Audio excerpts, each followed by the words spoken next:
Conversation about the need for diversity of supply and technology neutral, and how we build out a grid that works. You asked the question about is our grid sufficient as we work to integrate these new sources of supply. I think everybody has spoken to that you've got a combination of policy mechanisms here, market forces, consumer demand, and that has pushed us in the direction where we're seeing the level of natural gas rising, and the wind and the solar generation, and then the decline in the more traditional baseload resources. So can we just have a conversation about what that may mean to reliability of the grid? We use the term resilience around here a lot of the times. You know, as much as we all want to ensure that we're moving towards reduced emissions, we're lowering the cost, we all want to make sure that when we need it, it is there. Because when it's not, it's cold and it's dark, or it's too hot. So do any of you share the concern that with this rapid, because I think the transformation has been pretty rapid in this past decade here, does the speed with which we are moving to change up this fuel mix, does it pose greater grid reliability challenges that we are not prepared for? You mentioned the transmission aspect of it, Mr. Medlock, but anybody jump in here.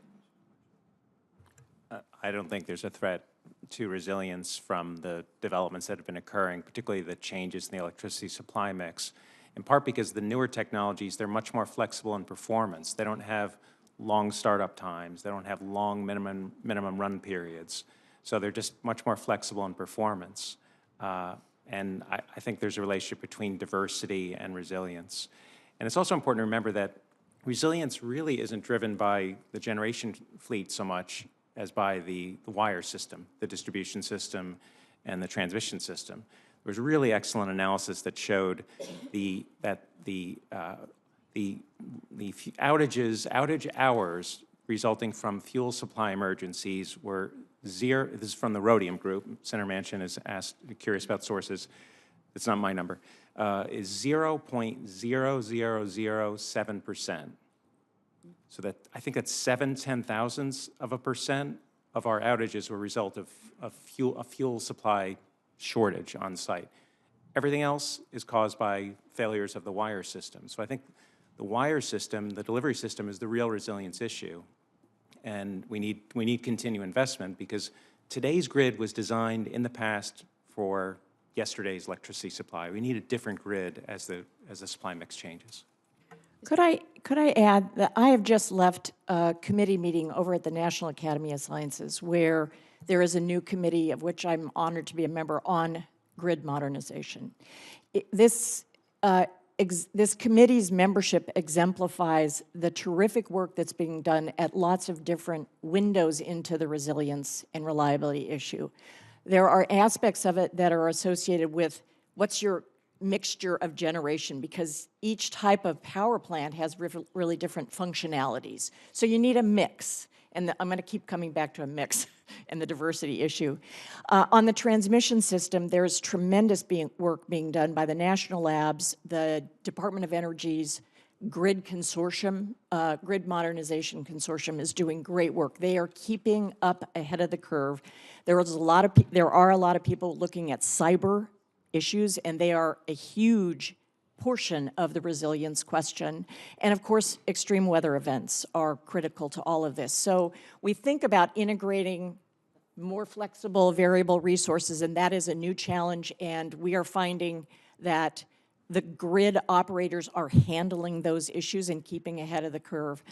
And the industry is so mission-oriented to addressing these other ones. So there's a lot of work being done.